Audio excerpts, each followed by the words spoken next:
أستاذ وليد، بديت على الشاشة وظهرت على الشاشة ظهور فعال وواضح من خلال العديد من المسلسلات. بدايتي كانت في عام 2004 من خلال مسلسل مناوي باشا الجزء الثالث بشخصية نور السعيد. منو له فضل عليك في ظهورك على الشاشة؟ اللي له فضل علي كان أركان جهاد في مسلسل مناوي باشا. أين تضع الدراما العراقية من بين الدراما العربية؟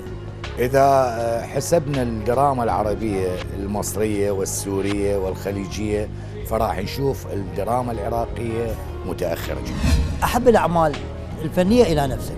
أنا كل أعمالي أحبها، وكأنه كل عمل من عندهم يمثل لي ولد من أولادي.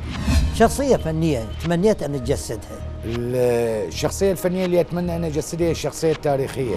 وليد العبوسي، إيش تشتغل غير الفن؟ وإضافة إلى وظيفتي فأني نجار.